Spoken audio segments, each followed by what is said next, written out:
Imaginaos que estáis sentados así y que estáis en una cabina muy cómoda y miráis por la ventana y se ve el horizonte y de repente el horizonte empieza a bajar, el cielo se va oscureciendo y la tierra se hace azul. Y la línea del horizonte se dobla y se ve perfectamente que venimos de un planeta azul. Y algunas estrellas empiezan a lucir en el cielo que se ha hecho ya completamente negro de día. Pues esta experiencia, las primeras personas que la tuvieron, que vieron una vista como esta, que es una foto de nuestros prototipos, pues iban volando en globo. Los primeros que lo vieron esto así iban en globo. Y eran gente que casi todos eran de Europa y eran gente que eran científicos y gente con mucha curiosidad que quería explorar, quería entender el universo, entendernos a nosotros y se construían sus globos y sus cápsulas y subían. Y yo, pues de alguna forma, desde hace unos años pues estoy intentando compartir esa experiencia para que muchas más personas la puedan tener. Esto es una foto de, ¿veis?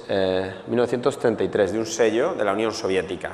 O sea, a todo el mundo le suena lo de Yuri Gagarin, que fue en órbita, y que fue el primer humano que fue en órbita y fue en un cohete, pero en el 1973 ya estaban preparándose los soviéticos, mucho antes de que se fuera a órbita, y subían en globo. España también lo estaba haciendo, como ahora veremos.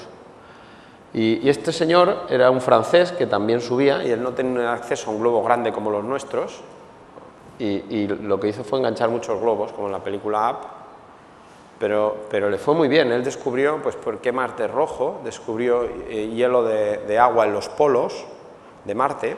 Si algún día la humanidad pues, se extiende su presencia a Marte, más allá de a través de robots, sino con seres humanos, pues posiblemente extraigan alguna de ese agua de los polos para beber o para fabricar un propulsante para los cohetes, para volver o para moverse por allí por Marte. Y todo esto lo descubrió un señor en un globo, que era un científico del Observatorio de París. Ahora cuesta imaginarlo, ¿no? Que un investigador vaya y se líe a construir esto. Estas cosas las hace ahora las bebidas energéticas, ¿no? Todo el mundo le sonará lo de Red Bull, que hubo un señor que subió, pero hace unos años, específicamente en los años 30, en los años 50, en Europa osábamos hacer este tipo de cosas. Y no solo en Europa, en España. Mirad, este señor es Emilio Herrera Linares, fundador de la Escuela de Ingenieros Aeronáuticos de Madrid, donde yo estudié. Donde estudié en Madrid, antes de ir por ahí fuera. ¿Ves? Y aquí está en su traje. Parte del diseño de este traje luego fue utilizado por los trajes de la NASA para andar por la Luna. Y era un español, era el director de la Escuela de Ingenieros Aeronáuticos de España. O sea, ahora ya hay varias, era la única. Entonces yo cuando estudié en el 95 al 2000, era la única, era la de Madrid. Ahora ya hay en Tarrasa. Yo tuve la suerte de dar algunas clases en Tarrasa y en muchos más sitios. Pero fijaos que en la época esta de la República teníamos un programa espacial propio, con gente que subía. Y claro, si tú echas cuenta del PIB de España, lo ajustas ahora, España entonces era, pues no sé, pues como Gambia ahora o algo así en tamaño de economía. Y mira las cosas que hacíamos. Bueno, pues efectivamente yo, como decía Josep María, yo he tenido la suerte de saber de todas estas cosas, pero naturalmente nada de estas cosas me lo han contado en la educación normal, porque por alguna razón hemos decidido que no queremos contar las cosas que hacemos bien y las cosas que hemos hecho bien. Y yo pues supe de estas cosas por mi padre, pues porque él es astrofísico, es del Instituto de Astrofísica de Andalucía, y entonces pues él me llevaba allí al Arenosillo, a Huelva, a tirar cohetes a 300 kilómetros de altura para medir cosas de la atmósfera o a campañas de lanzamiento de globos estratosféricos, y yo sabía, bueno, pues como cuando eres pequeño piensas que tus padres, pues todos los padres hacen más o menos lo mismo, ¿no? Y luego pues él programaba y tal con el ordenador, y yo pensaba que todo el mundo programaba y que todo el mundo... Igual, yo pensaba que en todas las ciudades había una alhambra, de alguna manera, ¿no? Porque iba a Jaén y había un castillo, pues. Pero luego he visto que no, que la verdad es que tuve mucha suerte. en ese sentido, cada uno tenemos suerte en una cosa, o sea, el que sus padres tienen una tienda, pues es fantástico porque les enseña a entender un negocio. Para mí, yo he tenido que hacer un MBA y todavía me cuesta entender esto de que hay que ganar más de lo que se gasta y todo eso. Porque eso no lo aprendes bien de alguien que es un investigador, ¿no? Pues este era yo, aquí, ¿lo veis? El chaval este de 2 años. La primera vez que veis, los coches son de los años 70.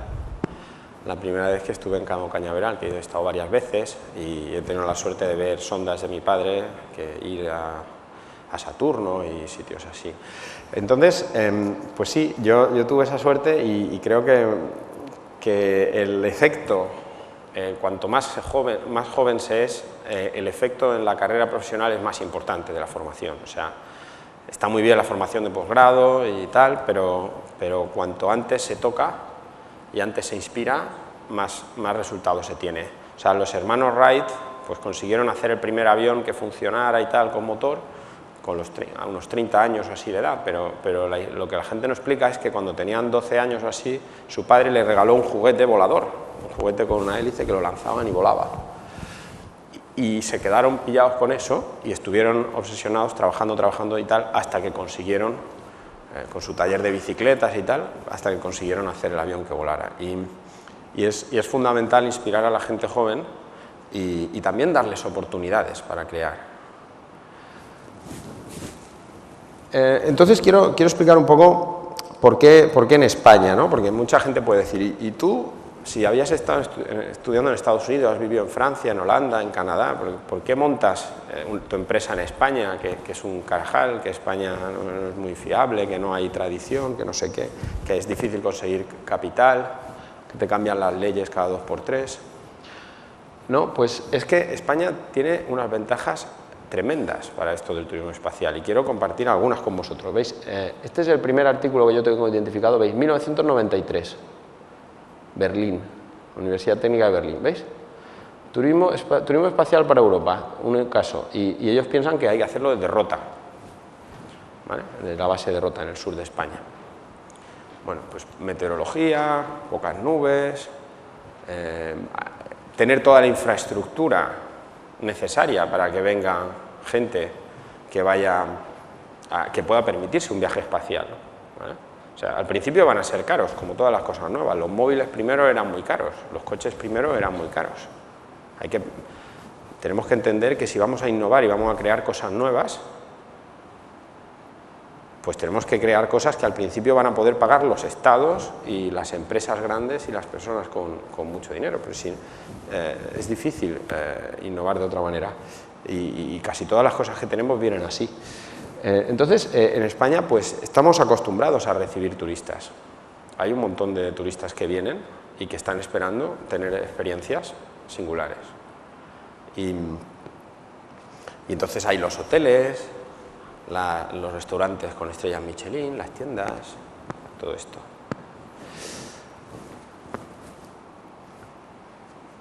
Entonces, yo el primer artículo en el que escribí que los globos podían servir para tener la experiencia del turismo espacial, ¿veis? Es aquí, 2002.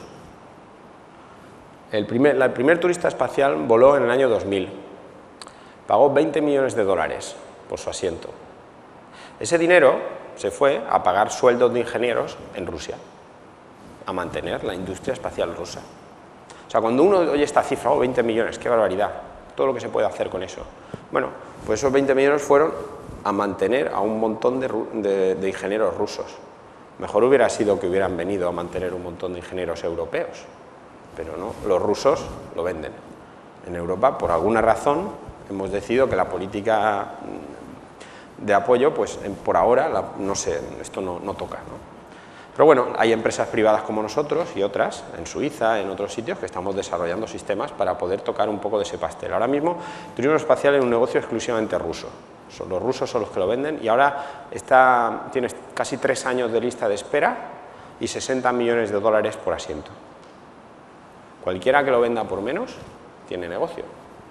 Y podemos decir, no, esto es que solo lo tienen que hacer los rusos, porque son los únicos que tienen que tener oportunidades para que sus ingenieros construyan cosas y diseñen cosas. Aquí nosotros lo único que tenemos que hacer es coger restaurantes. Pues puede ser, yo no estoy de acuerdo con eso. Yo creo que no tenemos que que ceder y tenemos que seguir innovando porque es nuestra cultura y es de donde venimos, por mucho que nos intentemos engañar al contrario.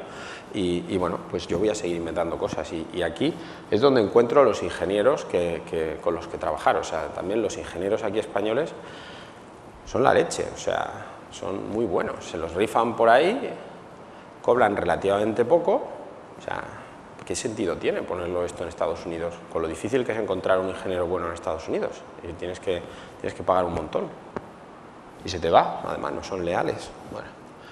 Entonces, quería contaros una historieta de cómo funciona esto de la experiencia esta. Pues esta señora se entera de que puede ir al espacio, va a su agencia de viajes, le personaliza el viaje, luego se pueden hacer eventos para hacer, pues no sé, sorteos de vuelos para gente para distintas ONGs o cosas por el estilo. Pues viene por acá, se va a Córdoba, que es donde seguramente lancemos, porque tienen las condiciones meteorológicas mejores que hemos visto. En España no hemos gastado, no sé, cientos de millones en saber dónde poner los molinos de viento. Entonces esa información es muy útil para nosotros, porque los sitios que son malos para poner los molinos de viento son buenos para lanzar globos, porque no hace viento, que es el enemigo del globo. Y de hecho tenemos un accionista que viene de Ecotecnia, que es una empresa de gran éxito de energías renovables, fundada aquí, y que nos ayuda con eso de los vientos.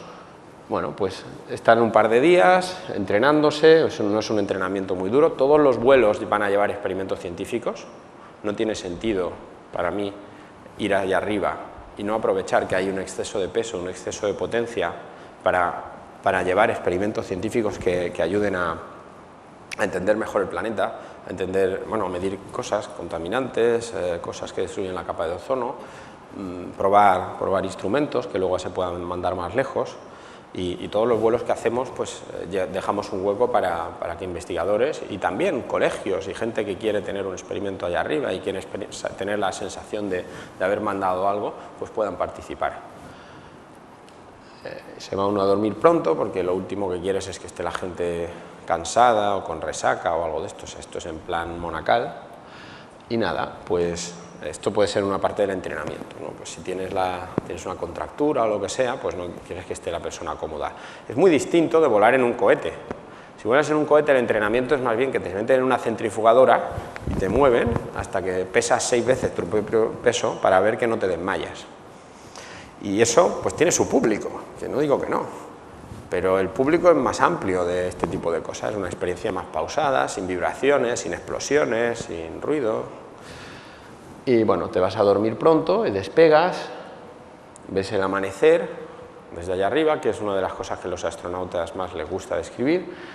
Te tomas algo, por supuesto es personalizado, cada vuelo, pues habrá gente que quiera subir, tomar té verde, otros querrán pues soltar las cenizas de un ser querido, otros querrán casarse, yo qué sé. Esto nos da igual, siempre que no ponga en peligro el vuelo. Y bueno, o sea, nosotros no estamos detrás de gente que lo que quiere es la experiencia FETEN exacta de los astronautas que han volado hasta ahora, que tiene un interés histórico, que no digo que no, que debe ser súper interesante ir allá a Star City, que te entrenen igual que los astronautas de verdad, pero tienes que comer esto, ¿ves? Los M&M's. Y yo creo que la gente pues espera algo más así, que es lo que aquí hacemos bien. Y nada, pues aterrizas y bueno, me gustaría decir que todos los subsistemas que usamos, o sea, por ejemplo, paracaídas, pues son cosas que existen ya y son comerciales. El paracaídas este lo han desarrollado en CIMSA, que es una empresa en las Franqueses del Vallès, ¿vale? Los servos del paracaídas son holandeses, o sea, el globo en sí es francés, se hace en Toulouse. O sea, que no son cosas que se hacen por aquí cerca y solo las estamos poniendo juntas. Y bueno, pensamos que cada persona que suba pues queda transformada, o sea, es una persona que ha tenido una experiencia enriquecedora que le ha hecho ver que estamos todos en el mismo barco, que estamos todos en el mismo planeta. Yo tuve la ocasión hace poco de ir al World Economic Forum de Davos por primera vez a principios de año y y esto me reitero en lo que yo pensaba antes, o sea, a mí me encantaría que la mitad de la gente o 60% de la gente que va a Davos pues haya visto la Tierra así antes y haya visto que realmente estamos todos en el mismo sitio, que lo que pasa allí nos afecta aquí, que no podemos pensar en nuestro pueblecito y ya está, que tenemos que tener una perspectiva más global. Y la gente que tiene influencia, pues hay una cierta intersección entre la gente que tiene influencia y la gente que se puede pagar un viaje de estos, ¿no? Entonces, es una forma de hacer que todos que la gente que puede cambiar un poco más el mundo, poner su granito de arena, pues le importe más. O sea, a mí no me cabe duda de que habría muchas más extinciones de animales en África si no hubiera habido turismo, si no hubiera habido safaris en los que la gente iba allí y veía lo que pasaba, porque cuando ves algo te importa. Si no lo ves, pues es más difícil. Si los Beatles no hubieran ido a Bangladesh y tal, cuando hubo los problemas que hubieron, pues no hubieran hecho una movilización internacional para que se parara el tema. O sea, nosotros pensamos que habrá varias bases de esto y una, por ejemplo, podría ser muy interesante tenerla en Brasil, que es súper fácil volar porque no hace viento, y vas a ver la deforestación, lo ves, ¿ves? Entonces, cuando ves las cosas, pues es más fácil que actúes. Y ahora quería volver al tema de Europa, ¿no? Porque yo no sé si alguien sabe qué coche es este. ¿Alguien lo reconoce? ¿Qué coche es? Es un coche alemán. Bueno, esto es un Maybach. ¿Le suena a alguien esta marca? ¿No? Bueno, pues los Maybach son los Mercedes buenos, ¿vale? O sea, los Mercedes de gama alta se llaman Maybach, no se llaman Mercedes. Yo esto no lo sabía hasta hace muy poco, porque estaba aprendiendo de lo que la gente compra. Y no existe un Maybach americano, ni japonés. O sea, hay coches buenos, americanos, correctos. Ahora está muy de moda el Tesla, que es un coche eléctrico, pero no hay coches de máxima gama, igual que no hay ropa de máxima gama americana, ni equipos de sonido, ni vinos, ni plumas, ni máquinas de diagnóstico. O sea, en Europa hacemos la mejor cosa de cada una de las cosas. Y tenemos que seguir haciendo eso si queremos tener un sitio en el mundo, porque si no, la gente que tiene una ventaja competitiva en costes de fabricación se lo va a llevar todo y vamos a ser un museo y nos vendrán los chinos a visitar. Ah, mira qué bonito todo. Y ya está, estaremos aquí, seremos un museo al aire libre. Y no puede ser. O sea, afortunadamente, pues se siguen haciendo Maybachs. También se hacen Tramontanas en Girona, que es un coche de fibra de carbono, que es una virguería, que es carísimo. Yo no sé, yo no he tenido un coche en mi vida, ni espero tener un coche. O sea, no veo el interés, pero hay quien le interesan estas cosas. Y bueno, en Europa pues tenemos la ventaja además de que el resto del mundo espera eso de nosotros. O sea, los chinos, los americanos, los latinoamericanos, los árabes esperan que los productos europeos sean top. ¿Y por qué no? Pues esto es una pluma Montblanc, pues lo mismo. Esto no me acuerdo qué marca era, pero son unos equipos de sonido, son fantásticos, del norte de Europa. Nada de esto lo hacen en América, ni en Silicon Valley, ni nada de eso. O sea, entonces, tenemos que creer, pero claro, nos cuesta mucho pensarlo. Pensamos que no, aquí solo hacemos cosas sociales. Ya está, eso es lo que está muy bien, lo demás no. Pero es que estas cosas las hacen ingenieros que son clase media, y vendedores, y contables, y secretarias, y todo. Y si dejamos que esto ya no lo hacemos más, lo haga solo Estados Unidos, o Japón, o China, nos pasen por delante, pues mal iremos. Y es lo que estamos haciendo con nuestras políticas de innovación. Bueno, otro ejemplo, los relojes suizos, muy claro. Y sí, es verdad, Suiza es mejor sitio que España para montar esto, desde un punto de vista de marca, porque la gente lo asocia más a lujo. Pero es que España también está dentro de esa tren. Desde luego España es mejor que Estados Unidos. No hay un Loewe americano, no existe. Y Suiza es que es muy caro también, ¿eh? Bueno, los vinos. Y fijaos, o sea, cómo estamos en turismo. Mira, Francia, España, pam.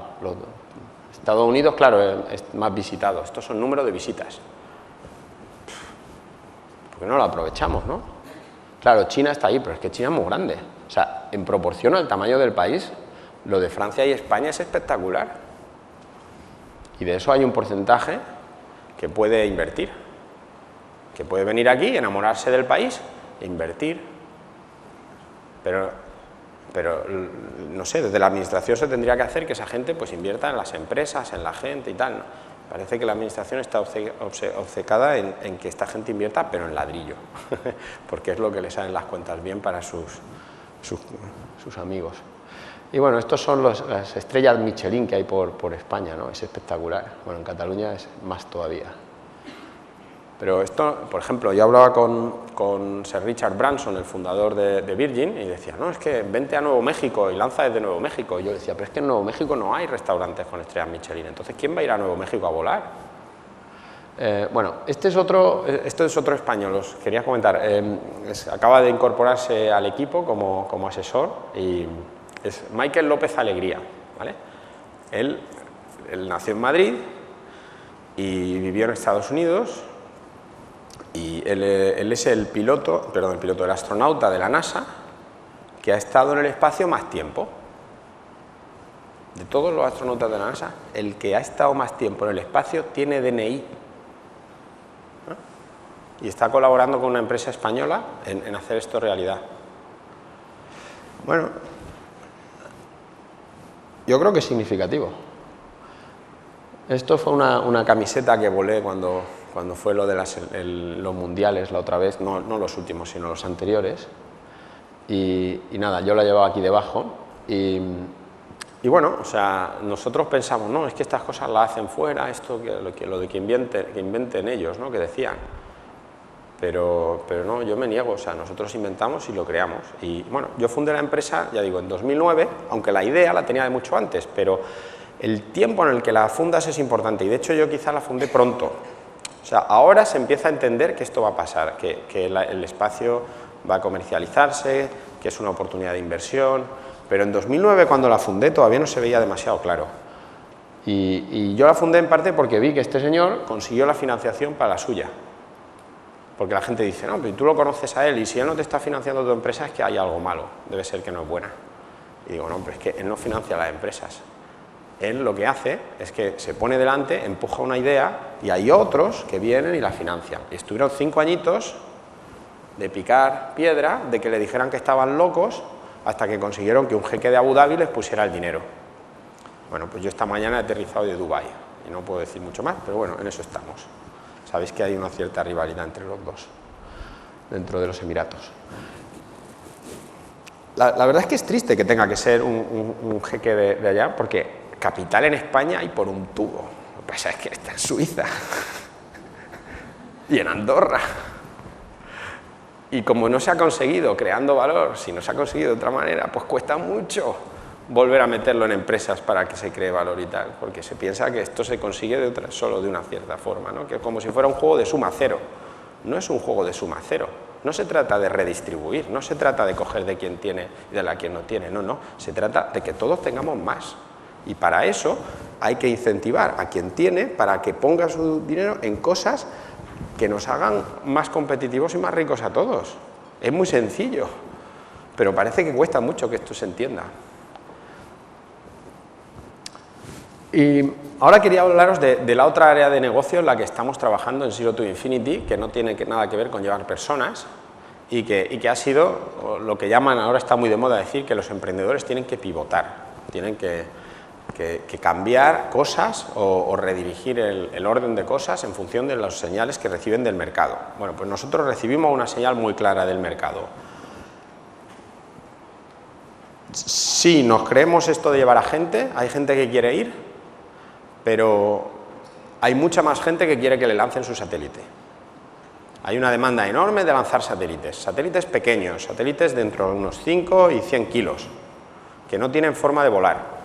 Y yo sabía de esto, mi idea era montar el vehículo para subir personas y con el dinero que ganáramos, pues financiar el desarrollo de un lanzador de satélites.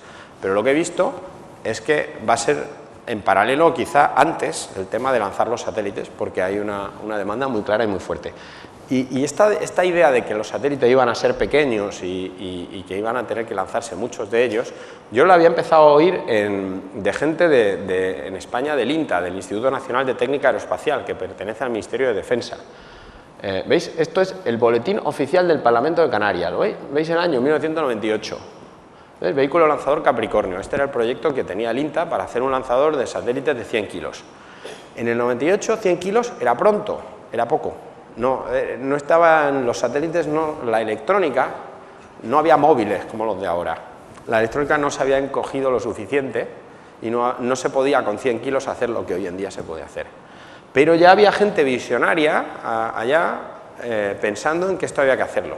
Esto al final no salió, pero yo estuve involucrado, bueno, supe de esto por mi padre y tal. Pero es que no tiene que ser el gobierno quien haga y diseñe el lanzador, no tiene que ser una cosa del Parlamento.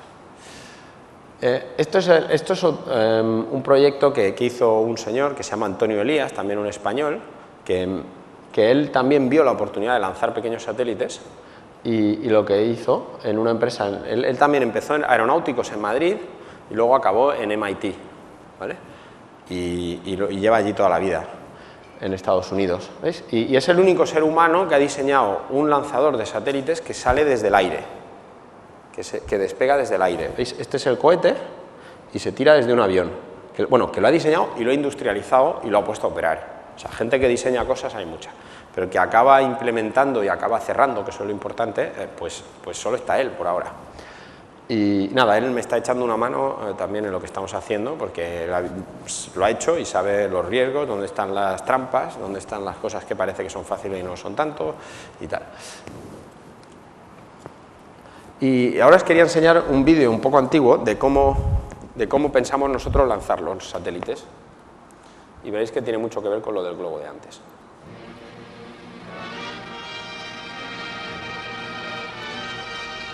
Operation Farside, the Air Force space research project based on Eniwetok Island, prepares for the launching of an ambitious stab into outer space. Fijaos en el globo. A rocket firing from a balloon at the height of some 19 miles.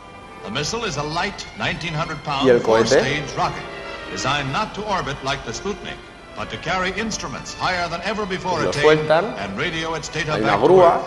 4 previous attempts failed. Defense Department films show the 5th. It goes without a hitch. All the way. Y lo que haces es romper el problema en dos. En vez de intentar salir de la atmósfera y coger velocidad a la vez, sales primero de la atmósfera con el globo y luego coges velocidad fuera, donde no hay fricción con el aire. Esto es en los años 50, cuando se probaban cosas. Y ya está el globo ahí inflado.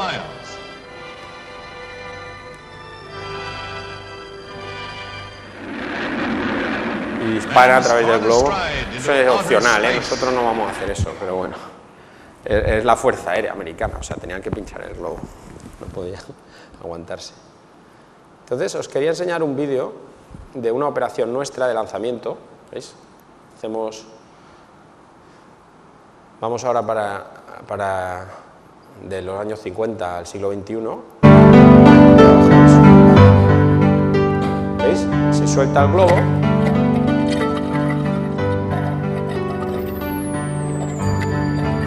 Con las flechas, veis, puedo girar, moverme para todos lados, a ver que no nos mareemos. Y esto es un lanzamiento, esto que veis aquí es un prototipo del vehículo tripulado, pero como veréis es muy parecido, o sea, en vez de llevar aire, llevará propulsante el cohete. ¿Veis? Pero no tiene por qué ser puntiagudo ni nada, no tiene por qué ser aerodinámico. Entonces veis la ventana, aquí está la sombra. Esto lo lanzamos desde la base aérea de Virgen del Camino, en León. Y el Ejército del Aire nos dejó usarla 2 veces seguidas, 15 días, a coste cero. ¿Por qué?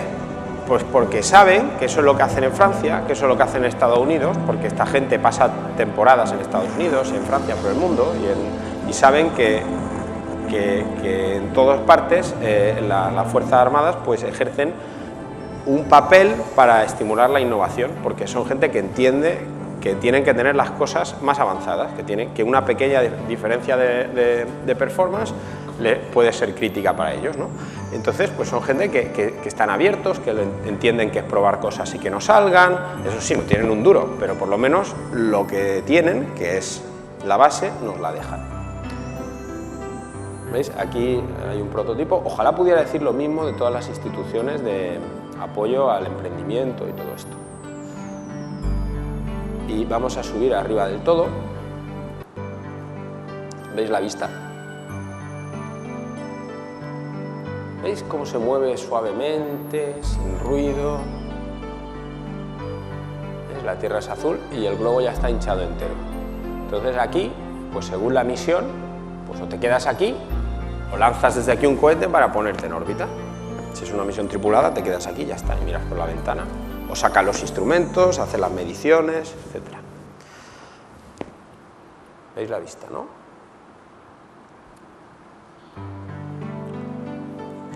¿Veis? Tiene forma de donut.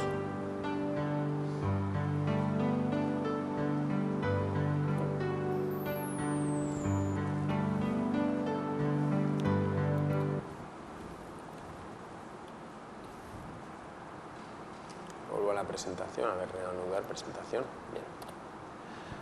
Bueno, pues claro, hace falta el cohete también. Bueno, pues lo construimos y en eso estamos. Entonces, es que esta prueba la tenemos que haber hecho de noche para que se viera más, porque no se ve nada de la llama, pero...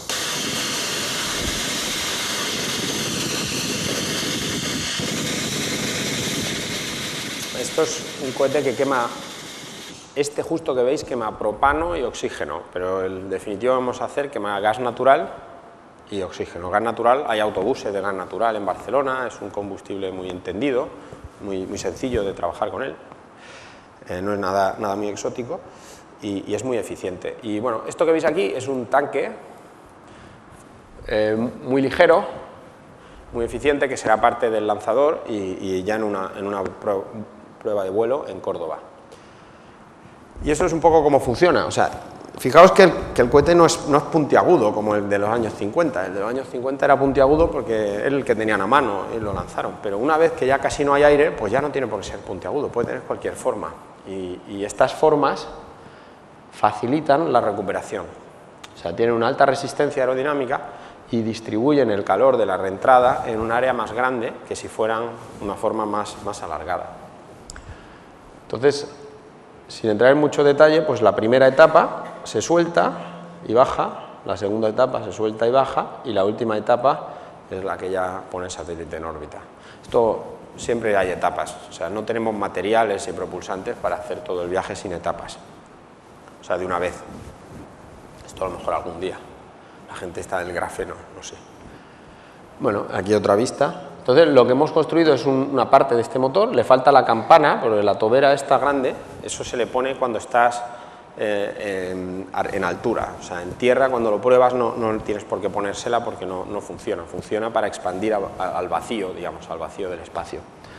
Y es un motor mucho más sencillo que los motores normales que se utilizan para despegar desde tierra tienen unas turbobombas que son caras, son complicadas y al subir con el globo, pues en lugar de tener unas turbobombas que enchufen el propulsante en el motor, pues el vacío del espacio ayuda a sacar, de alguna forma, los combustibles, o sea, el combustible, el comburente, y meterlo en la tobera.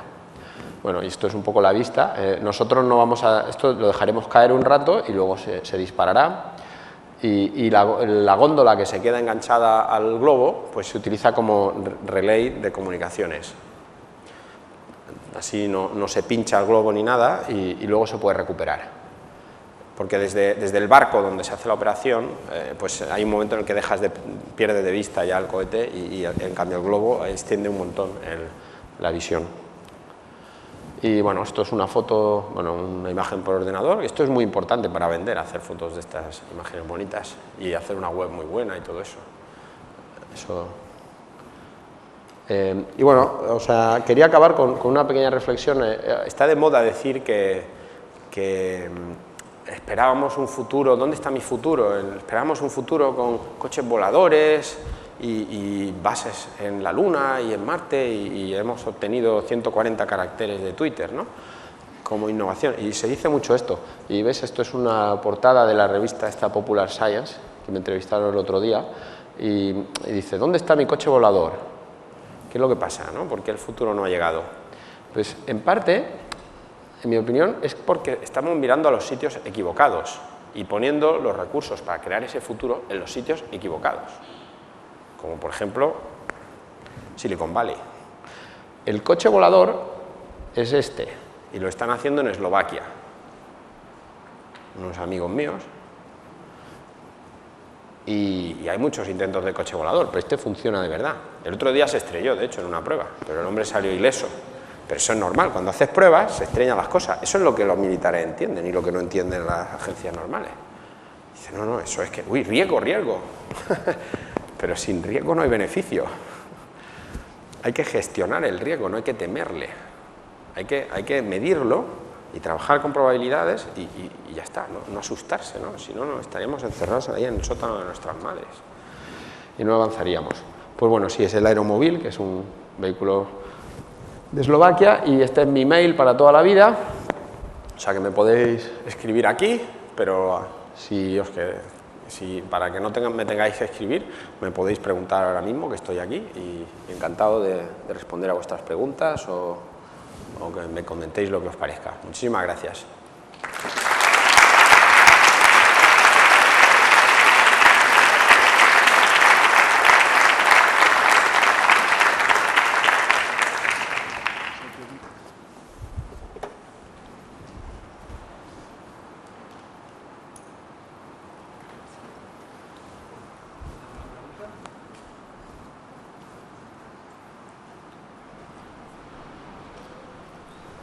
No se animan, esto es la vergüenza esta del principio. Sí que hay una, sí. Hay que regalar algo para las preguntas, un pino. Yo te hago una, que igual ya te la habrán hecho muchas veces. Sí. ¿Qué pasa si se pincha el globo? Bueno, el globo es un globo de presión cero, es decir, la presión dentro del globo es la misma presión que fuera. Por lo tanto, si tú pinchas al globo, no pasa absolutamente nada, hace lo mismo. Incluso si haces un agujero así o así al globo. Estos globos los utilizan para misiones científicas y alguna vez a la Agencia Espacial Francesa estos mismos modelos de globos se le ha escapado a alguno y han perdido el control y han mandado a los Mirage, a los cazas franceses, a ver si lo derribaban. Y no había manera. Ya le podían meter un misil que le hace un agujero al plástico y le hace un pequeño agujero a la entrada y a la salida del misil, o le disparaban con la especie de cañón este que llevan, y le hace unos cuantos agujeros, y esos agujeros lo que hacen es que se mezcla el helio con el aire. Entonces sale un poco de aire, sale un poco de helio y entra un poco de aire, pero poco, porque claro, los dos no pasan a la vez. Entonces lo único que ocurre es que flota un poco menos, pero no puede hacer pop. No es un globo como los que hinchamos así, que están a presión, entonces esa presión hace que se revienten. De todas maneras, no se baja con el globo, se baja con un paracaídas guiado.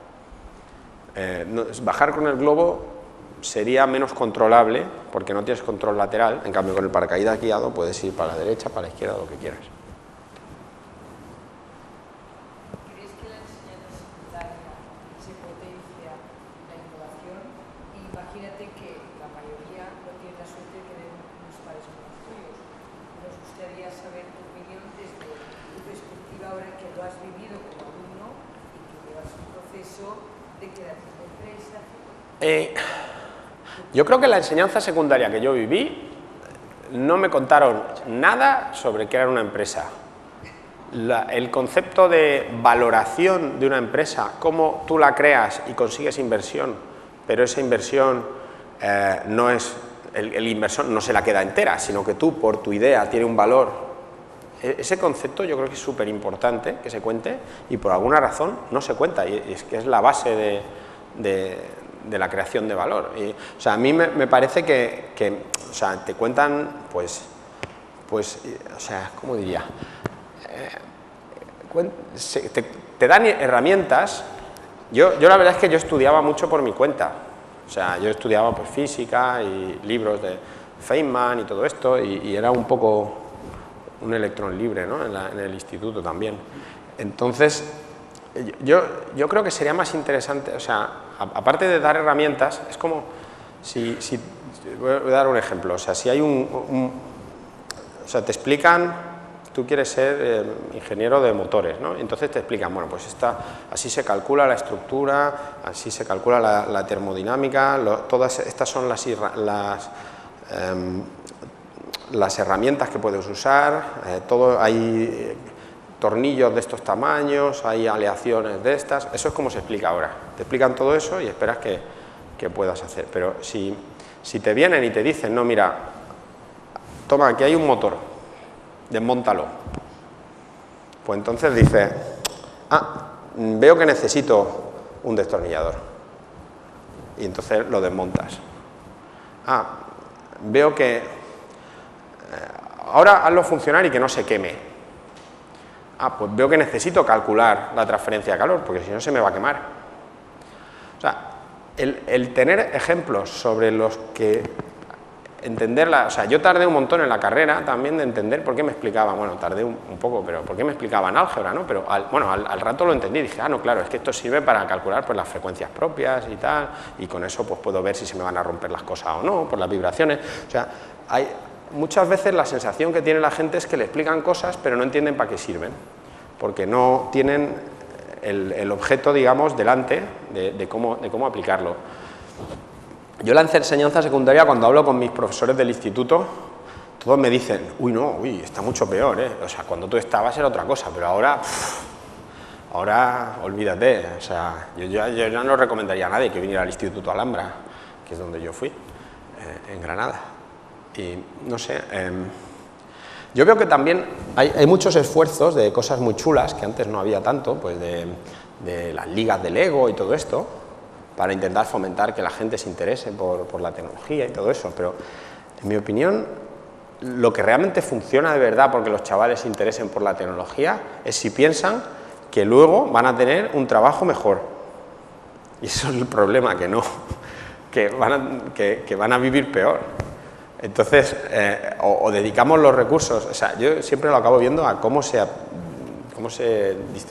aplica el capital que se tiene, o sea, si lo aplicamos para cosas en las que hace que tengas una carrera decente, si estudias estas cosas, pues fomentarás que estudien eso, pero los chavales no son tontos, o sea,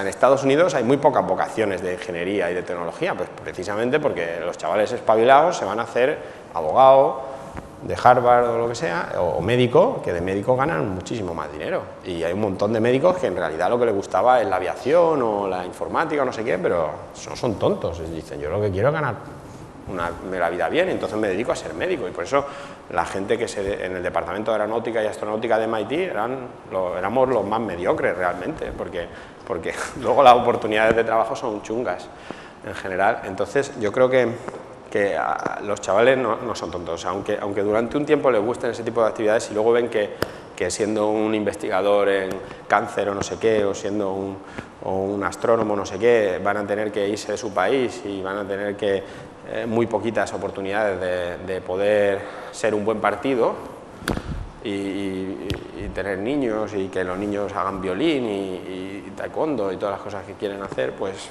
más complicado. O sea, eso es no se les engaña, ¿no? Dime. ¿Cuál es, en tu opinión, el motivo de que los gestores de capital en Dubái, por ejemplo, acepten el riesgo que supone este tipo de servicios futuros y en cambio en Europa pues lo dirigimos a hierro? ¿Cómo a hierro? Bueno, a coches, a maquinaria. Ni eso tampoco dedicamos, o sea, lo dedicamos a los bancos. Se deben menos a los bancos, no les han dado préstamos para pagar sus campañas electorales, porque además no hay elecciones, o sea que en Dubái no tienen opción, en Dubái no hay nada, es el desierto, no tienen petróleo, no tienen nada, o arriesgan o mueren. En Abu Dhabi es otra cosa, que sí que tienen petróleo, pero allí lo único que tienen su única opción es hacer cosas que los distingan.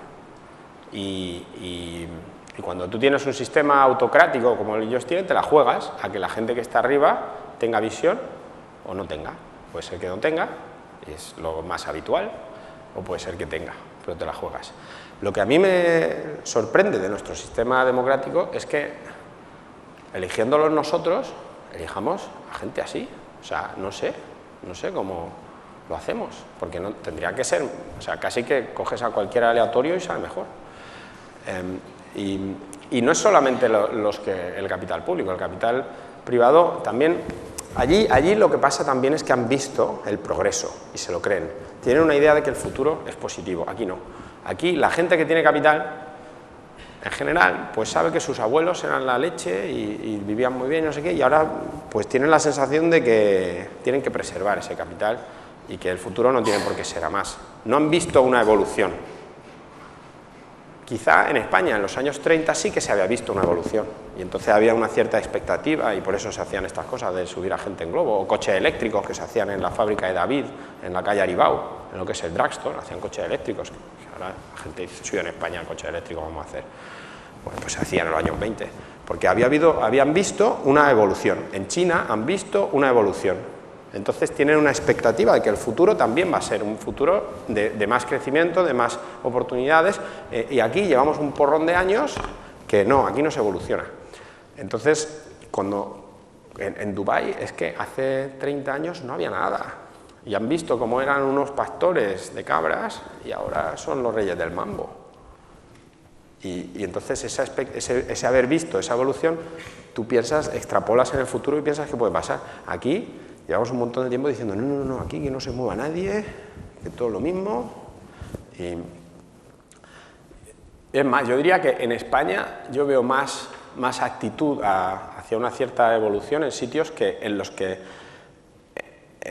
sí que se ha visto esa evolución. O sea, en los que sí que se ha subido un poco de nivel de vida en los últimos años. O sea, en los sitios, no sé, en Marbella, por ejemplo, pues claramente ha subido, ¿no? Pues ahí sí que hay un poco más de pensar, ostras, esto puede ser más. No sé.